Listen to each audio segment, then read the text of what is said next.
Hello. Hello everyone. Very happy to be here and honored. I hope you're enjoying the conference and NDAC. My name is Phoebe. I'm from Greenfield Capital in the investment team, and today we're going to talk about how mobile can unlock Web3 adoption. I've been quite excited by this topic since a long time, so I decided to explore it and to write an article about that.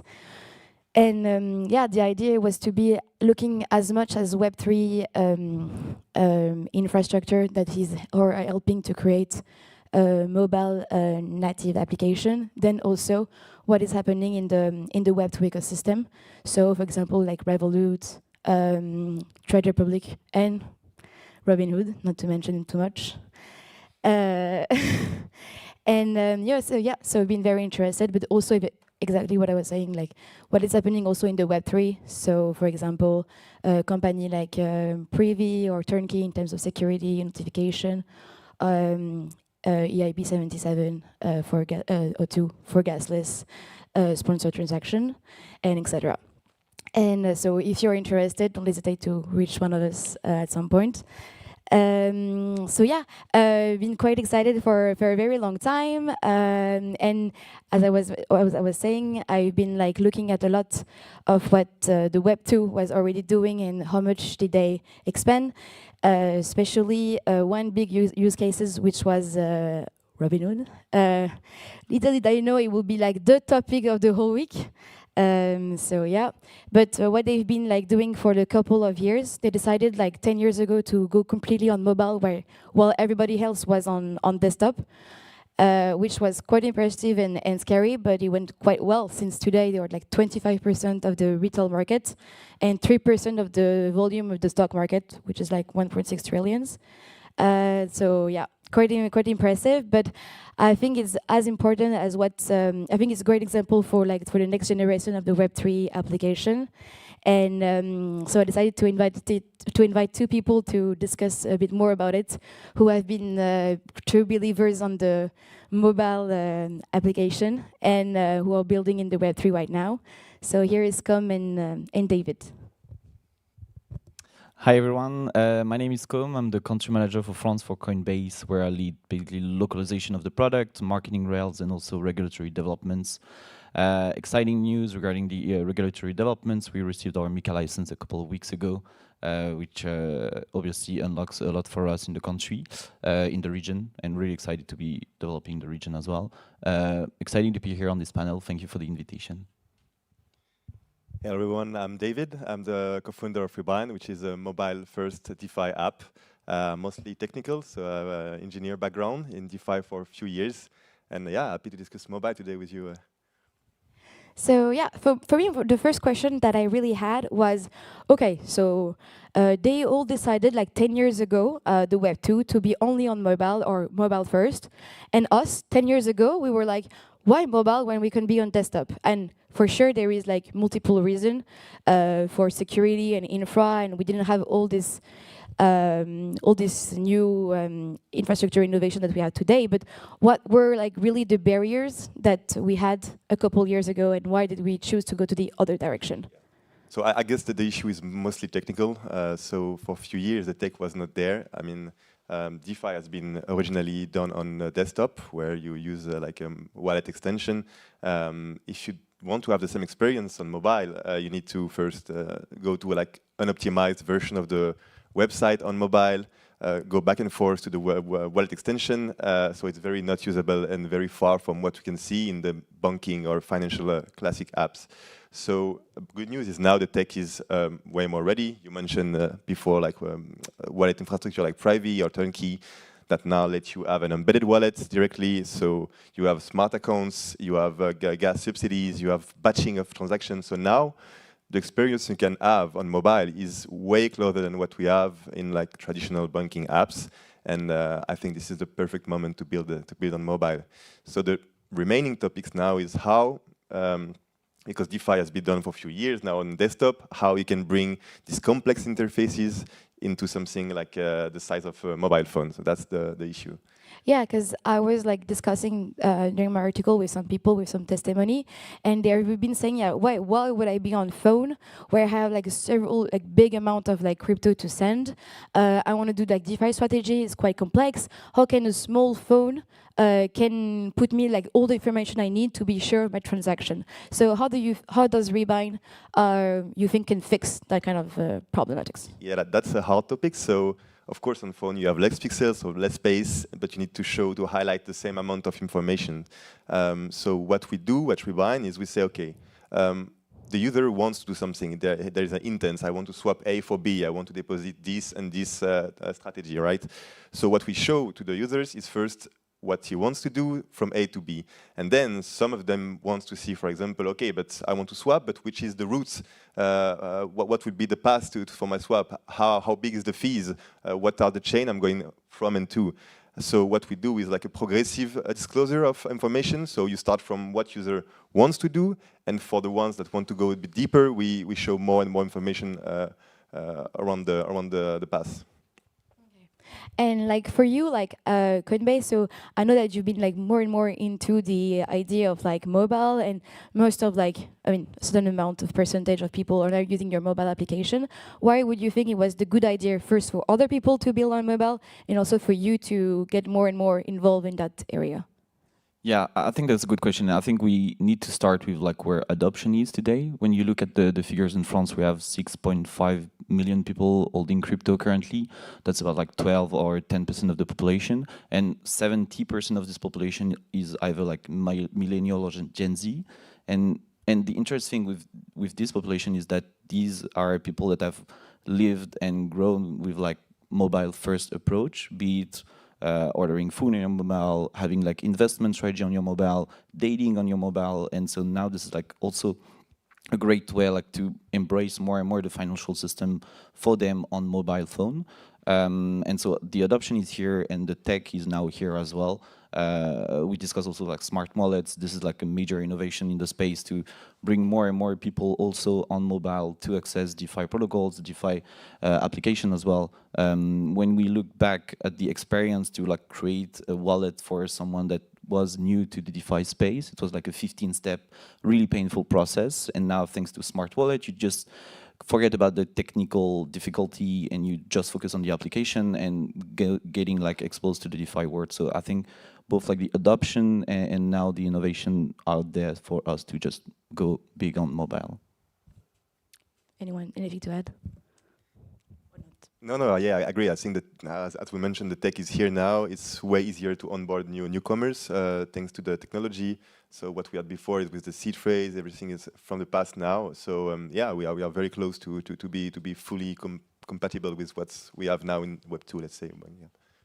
So now you would say that there is no more barriers? Anyone can do anything on mobile? I mean, there is probably one, which is, of course, the stores, the hegemony of the stores, because they can say yes or no to have you in. So I thought about the App Stores or Google Play Stores. So that's, I think, still one of the big blockers. Of course, there is some alternative to this, like progressive web apps for those we know, where you can install from your browser. You can install on the home screen your application. So it's a way to bypass this, but still people are not super used to that. So the main entry point for mobile now is still the stores. So I would say that it could be one of the reasons why it's still hard to have proper DeFi on the mobile app. I mean, also we were like having some conversation about you two had like other like strategies, and you were telling me that this will take a bit more time because also like regulation because of the App Store. So yeah, exactly. It's part of it. I mean, on desktop you are kind of free, and if someone like say, okay, you need to stop, you will stop. So, but you can still offer your product and start to have people coming in. You use it. On the mobile, it's a bit different because you need to go first through the store and then have your user and make and use your product. okay, and would you say that? No. Yes. Sorry. I would say it. Would you say that, for example, like we were like talking about this conversation about should we be mobile only or mobile first, but like the other opportunity would be like to be mobile maybe first, and then having like another product, a bit like how Coinbase is doing with advanced and beginners, doing the same, like a very like mobile first with easy DeFi trading, buying, having quick strategies, and then maybe a more developed and less regulated desktop app. Yeah, so on our side, we are like mobile first. Of course, we are the mobile first company. We start with this. I can understand that some specific use cases, is, for example, if you have like maybe big amounts or very specific DeFi actions that you want to ensure you do it on desktop because it can be reassuring. I can still expect to have like a desktop app. So I would say it's mobile first, but not only. Especially also for like B2B, where usually you do operation in like office time, you are in front of your computer, so you can have access to it. So I would say for B2C, it's mobile first. Okay. And so we were talking about like, or also like how to target, who to target, depending on mobile, desktop, blah blah blah. What would you say, like Coinbase? What's your like growth strategy for retail, and is it different for sex and for your Coinbase wallet? Yeah, so I think there's a couple thing here. Indeed, like for the application itself, we have different strategy. We are working really heavily on the localization of the product to make sure that no matter where you are in the world, you have like the same level of excellence that you can have like in the US or in other geos where we have like a really high localized and high integrated products. So that's like a major topic for us in France, in Italy, Spain, all the countries where we are live today across the EEA and also across the world. So that's like one of the major things to do to target like the retail users, to have them comfortable with like payment rails that they know, to have them comfortable with like onboarding process that they know as well. And so that's on the localization side of the process. And then on the marketing side, indeed, depends on the audience I want to target. Either this is like beginners audience and you just work on like tutorials and guides to make them understand crypto and progress into the crypto world. And this is what we see also with all the ecosystem that we've built across the different products, the different product suite, from like the simple app to the advanced app if you're a beginner or if you're like a pro traders. And then if you want to go to the DeFi world, then you go to the on-chain on the Coinbase wallet, and then you can explore all the DeFi ecosystem. So it really depends on like the segmentation, what you want to do, and how far your knowledge is basically of the technology. And for example, like for advance, I mean, we were like talking about how like DeFi strategy could be easier to see on desktop compared to mobile. How much like, I don't know, design, UX, UI, do you put effort in your advance on phone? Or you just don't care and you say to people, go on desktop and No, we do put a lot of effort on the mobile. Indeed, like this is like something also that's being asked of the trader. They want also to be spontaneous. They want to be able to act fast when the markets are moving. So we're meeting them where they are as well. And it's when they're not like in front of the desktop, they need to be able to access a high product, like high quality product, a working product with like the relevant features that they can also access on the desktop, but on their phone. Okay, cool. And so what do you think about like how can like the mobile like development can have an impact on like the financial like growth market? Yeah, what's your thought about it? Yeah, I do think that the more and more we go into mobile, the more and more we have like high priority product with mobile, and the more and more like crypto also is mobile first. The more we're going towards like a genuine global financial system where we don't have where like financial and economic participation isn't really bound by geography or banking infrastructure, but by access to quality products and permissionless decentralized products, which is the case with the on-chain products that we're trying to build. And I think we'll see that there's like two major elements in the global financial system that mobile first approach is advancing on. The first one, I guess, is making accessible in region where they want to, in region like Argentina and Turkey, for example, where they don't have like stable currency and they want to protect themselves from inflation, to have access to product like USDC on Base, to just be able to protect themselves from like their local currency. And the second one is for the 1.4 billion people that are unbanked in the world, being able to access a global financial system, because these are people that have phones, but they don't have access to the right banking infrastructure. Okay, and sorry. I was wondering also, like, after like this whole announcement that we've been like listening for the last 2 days, is Coinbase already today afraid of Robinhood?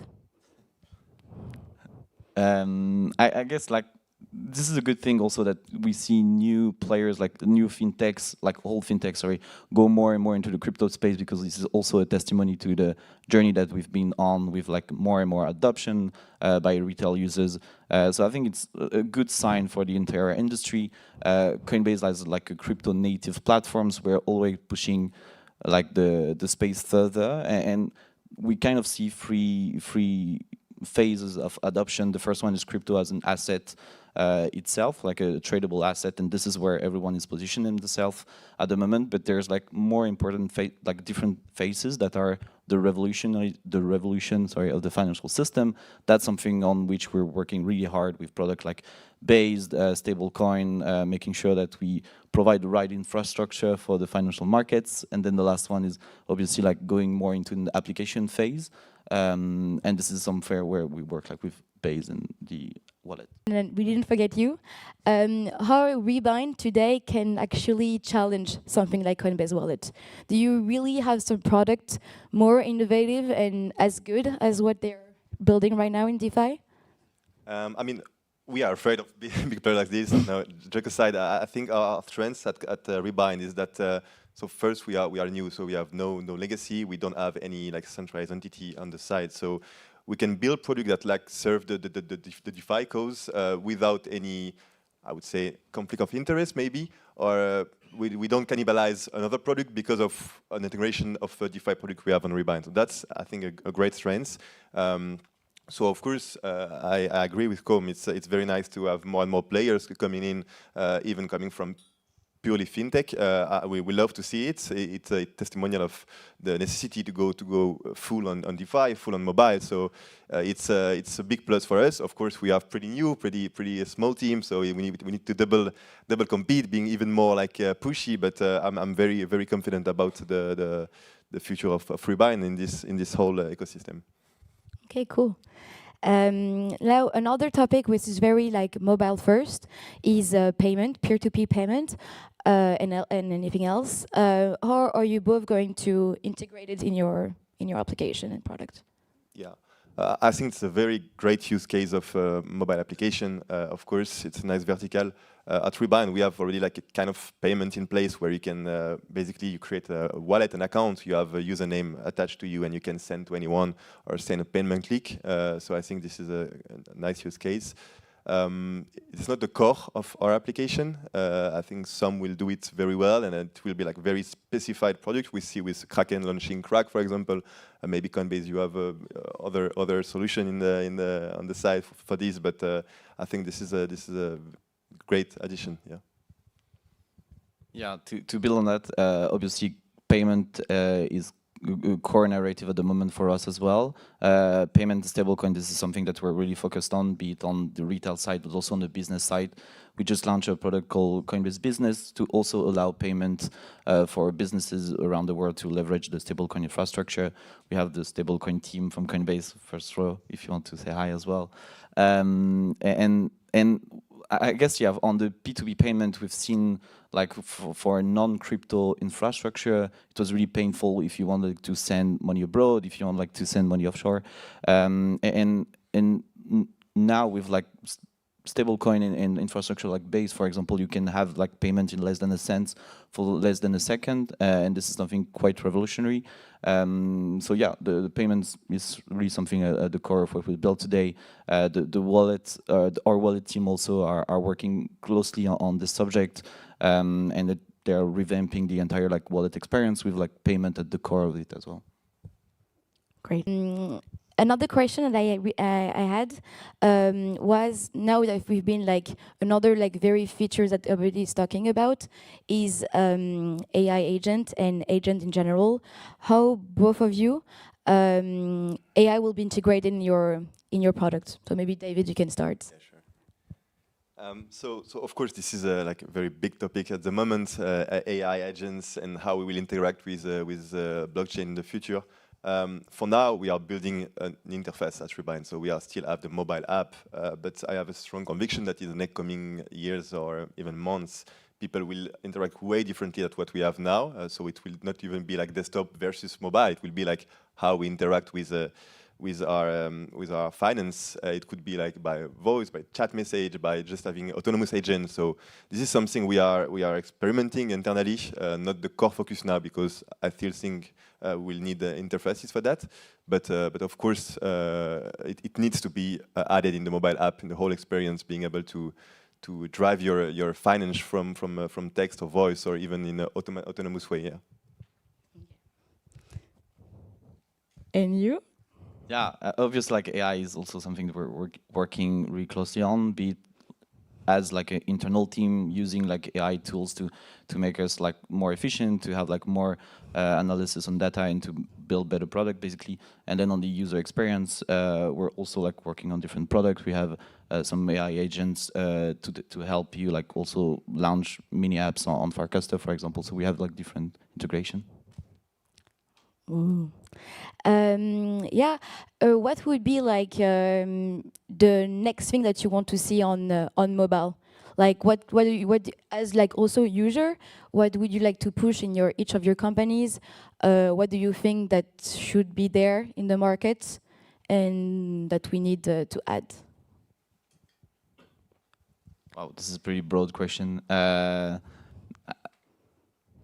I guess, yeah, going more and more into a place where we have a mobile-first approach to even like technical products. If you want like to go more and more into a mobile-first approach, when you want to lend, borrow, when you want to stake, and all of this like technical, all of these like DeFi products that could be technical and that could require in the past having like a desktop screen. Now having like a mobile-first approach to also democratize the space and make it more user-friendly to be able like to access like mass adoption, I guess. Because you say like it's not enough. The UX of Coinbase is not good enough yet. No, I guess like what I'm trying to say is that we're pushing ourselves also to integrate these type of products. We've just launched a DeFi Borrow in the US, for example, on the app. We also launched like a DEX product as well. So we're getting there, but it takes time also like to think the UX first and to push like also this technical like product into a more user-friendly approach. Okay, and I wanted to go back a bit more about like how do you like describe yourself? You try not to cannibalize your different like different product. How do you try to put the right retail in the right place?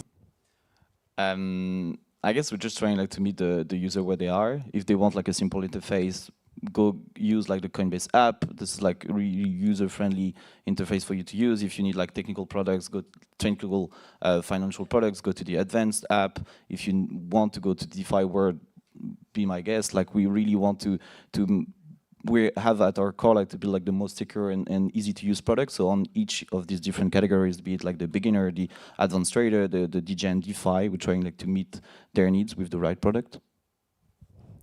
And for you, David, more and more consumer, like if they don't find exactly what they want, so the right token, the right product, the right yield, they will just like, okay, I'm going away, I'm going to another DeFi application. Today you have, again, Coinbase Wallet, but you have also Legend, DeFi app, Infinex, we are getting more and more like discussion. How will you be always first or always have what the consumer needs? Like, are you not afraid, like, if I'm going to your application and I want to buy a token and you don't have it, then I will just go away and then I won't come back because I will find another app who has it? That's a good question. We so first of all, you cite only like very good competitors or like players in the industry. So So of course we are competing with everyone, a lot of new ones coming.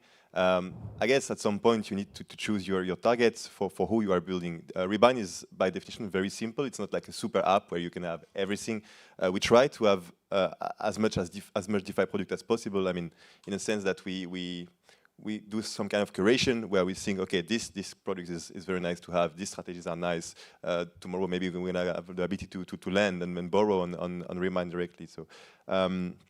So of course, some users may not find what they want. We will not have like all the token, all the meme coin existing, but if you're good enough, good on what you are doing the best. I mean, super simple experience, easy onboarding, the ability to send, to go on strategies, swap tokens on any chain, on cross chain. I think this is our strengths. And yeah, if you need a new token, just ping us on Telegram. We can see what we can do. And you know what I mean. We want to build with the users and trying to understand really what they want before like going. Okay, cool. Thank you so much for the two of you for answering all my questions. Thank you very much.